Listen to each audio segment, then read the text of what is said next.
Hi friends, అందరికీ నమస్కారం అండి. మన తెలుగు రాష్ట్రాల్లోని అందరూ తెలుగువారికి హ్యాపీ మకర సంక్రాంతి.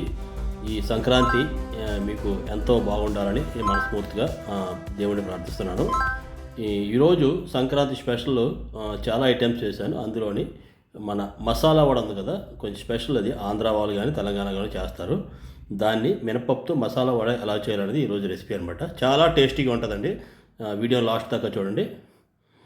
దీన్ని మనం గ్రైండర్లో వేసుకుంటే రాదండి, మిక్సీలో అట్లా వేసి రాదు. దీన్ని వెట్ గ్రైండర్లో వేయాలంటే మన ఈ రాయి ఉండే దాంట్లో వేసినా పర్లేదు, లేదంటే పాతకాలం రుబ్బు రోల్లో కానీ రుబ్బినా సరే బాగుంటుంది అనమాట. కానీ మన మిక్సీలో మట్టుకు వేయకూడదు. మిక్సీలో వేస్తే చాలా గట్టిగా వస్తాయి. మినపప్పుని కనీసం ఒక 5-6 గంటలు బాగా నానబెట్టండి. ఇది చాలా పాతది, ఒక 15 years ఓల్డ్. ప్రీతిది చాలా బాగా పనిచేస్తుంది. నేను ఎప్పుడో తమిళనాడు పోస్టింగ్లో ఉంటాడు కొన్నాను అనమాట. దీంట్లోనే పప్పులు నలిగేటప్పుడు కొంచెం మనం ఉప్పు అనేది వేసుకుందాం. చిన్నగా చాప్ చేసినటువంటి ఆనియన్స్, తర్వాత పచ్చిమిర్చి, కొత్తిమీర, తర్వాత కరివేపాకు, తర్వాత క్యాబేజీని ఈ విధంగా చిన్న స్లైస్ కింద కొయ్యాలన్నమాట. ఈ విధంగా చిన్నగా స్లైసెస్ కింద కొయ్యాలి. కొంచెం తిని కూడా బాగా చాప్ చేసుకుందాం. మన చాలా గుండలాగా అన్నమాట. మన కూరకు పెట్టుకునే విధంగా కాకుండా చాలా చిన్న చిన్న ముక్కలను కట్ చేసుకుందాం.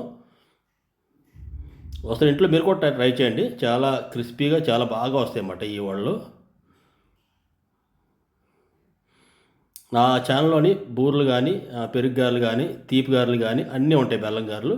ఈరోజు రెసిపీలో అయితే బెల్లం గారెలు కూడా వేసాను అనమాట. సగం పిండి దానికి తీసాను, సగం దీనికి. ఈ విధంగా మెత్తగా చాప్ చేసి ఉంచాలి. ఇక్కడ నేను దీనికైతే నార్మల్ నూనె ఏమైనా పెడతాను. రిఫైండ్ ఆయిల్ పార్ట్స్ ఉంది. ఒక 1 లీటర్ వేసుకుందాం. దీన్ని మీడియం ఫ్లేమ్లో పెట్టి బాగా హీట్ అవుతున్నప్పుడు మనం ఇక్కడ పిండి సంగతి కూడా చూద్దాం. పిండి ఎలా అవ్వాలంటే ఐస్ క్రీమ్ లాగా చిన్న చిన్న దానాలు లేకుండా మెత్తగా అయిపోవాలన్నమాట. నేను ఒక 30 లీటరు లెక్కలు వేసాను అనమాట. ఆల్మోస్ట్ పిండి అయితే చాలా స్పాంజ్గా వచ్చింది. ఎక్కడ చిన్న చిన్న పిక్కలు కూడా లేవు అనమాట. అంటే బాగా నలిగిపోయింది. నీళ్ళు కొంచెం యాడ్ చేశాను. నీళ్ళు ఎక్కువ యాడ్ చేయకండి. ఇది తీపి గారెలకి తీసేస్తున్నాను అనమాట. చూసారా, ఐస్ క్రీమ్ ముద్దలా పడాలన్నమాట పిండి. ఇప్పుడు అంత బాగా మాత్రం నూరాలి, రుబ్బుకోవాలి. తర్వాత కట్ చేసుకుంటే ఆనియన్స్, జీలకర్ర, పచ్చిమిర్చి, తర్వాత మన కరివేపాకు అన్నీ వేసుకున్నాను. ఇది బాగా కలిపిన తర్వాత మనం క్యాబేజీ కట్ చేసి పెట్టుకున్నాం కదా, ఇది కూడా వేసాను. క్యాబేజీ అనేది కంపల్సరీ వేసుకోండి, మంచి టేస్ట్గా వస్తాయి.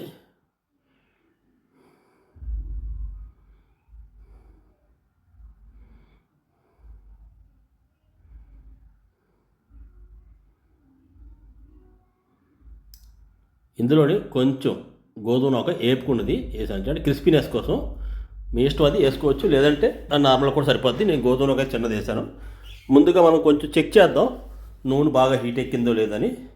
దానికి చిన్న ముక్క వేసాను అనమాట. ఆ చిన్న పిండిది చిన్న పునుకులాగా ఆల్మోస్ట్ బాగానే కుక్ అయింది. సింపుల్ అంటే చాలామంది చాలా రకాలు చెప్తారు. ప్లేట్లో పెట్టాలి, తర్వాత పాలు కవర్ పెట్టుకోవాలి, అరిటాకు పెట్టుకోవాలి, ఏం అవసరం. చిన్న నూనె అంటించండి. నూనె అంటాను, సారీ, వాటరు చేయికి ఇలాగా అంతే. పిండి చిన్న ముద్దలా తీసుకొని చిన్న లడ్డూలాగా మీరు ఇందులోని డైరెక్ట్గా వేసేయడమే. చాలా ఈజీగా వస్తుంది. అన్నీ వేసిన తర్వాత ఒకసారి చెయ్యిని దండికి ఇలా పావేసుకుంటే అక్కడ ఉన్న పిండి అని అంటుకుంటే అది కూడా నీట్గా వచ్చేస్తుంది అనమాట. ఇది చాలా ఈజీగా వేయచ్చు. ఇది నేను ఉపయోగించే ట్రిక్ అనమాట.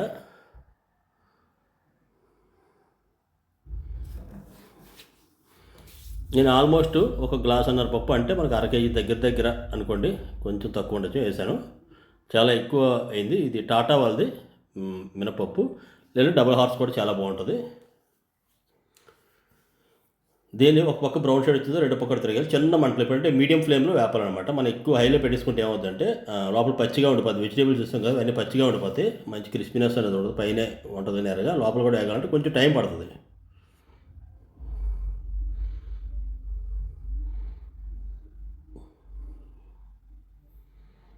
మీరు మినపప్పు రుబ్బులో చూసుకోవాలని ఎక్కువ వాటర్ వేయకూడదు. జస్ట్ మనకి అది ఎప్పుడైతే టైట్గా పట్టుకుంటుందో గ్రైండర్, అప్పుడు కొంచెం వాటర్ అనేది యాడ్ చేయాలి. కానీ అదర్వైజ్ బాగా నానిపోతే సరిపోతుంది అనమాట.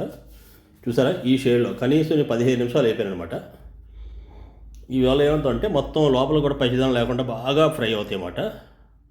ఆయిల్ అనేది చాలా తక్కువగా పీల్చుకుంటుంది. ఈ విధంగా ట్రై చేయండి. నోకేసాం కాబట్టి క్రిస్పీనెస్గా ఉంటుంది. అస్సలు ఆయిల్ అనేది లాగనీదు.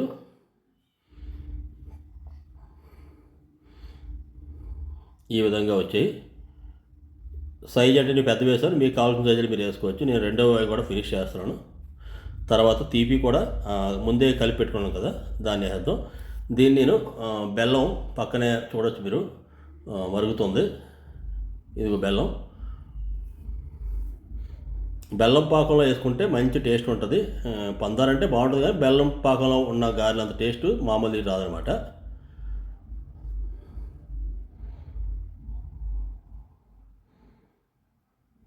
నా ఛానల్లో నాన్ వెజ్ కానీ వెజ్ కానీ తర్వాత బూర్లు గారెలు చాలా రకాల పిండి వంటలు కానీ అన్నిటికీ రెసిపీ ఉంటుందండి. మీకు ఇంట్రెస్ట్ ఉంటే కనుక ఛానల్ ఒకసారి విజిట్ చేసి మొత్తం వీడియోస్ చెక్ చేయొచ్చు. నేను చాలా దగ్గరలో ఉన్నాను 1000 మంది సబ్స్క్రైబర్లకి. మీ సపోర్ట్ ఉంటే కనుక నేను బేగా 1000 మంది రీచ్ అవ్వగలను. ఆల్మోస్ట్ చూడండి మీరు రెస్టారెంట్ స్టైల్ కంటే ఎక్స్ట్రాడినరీగా వచ్చాయన్నమాట.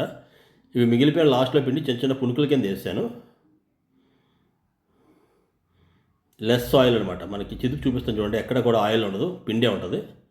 చూసారు కదా, చాలా తక్కువ ఆయిల్తో ఉంటుంది. తర్వాత పక్కనే తీపి గారెలు. వేడి మీద మనం బెల్లం పాకలుగా వేస్తే చాలా ఫాస్ట్గా తేనె లోపల లాక్కుంటుంది.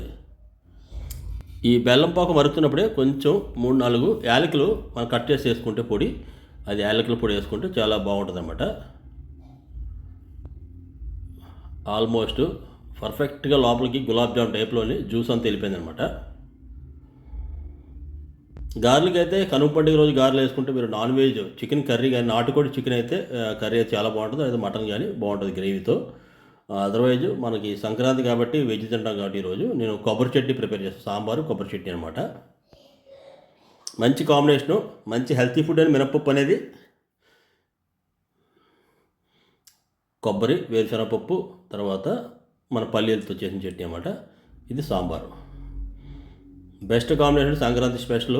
మీకు ఎలా అనిపించిందో కింద కామెంట్ చేయండి. మీరు ఇంట్లో ఏమైనా కొత్త వెరైటీ ప్రిపేర్ చేస్తే అది కూడా కామెంట్ చేయండి. అందరికీ నమస్కారం. Thank you.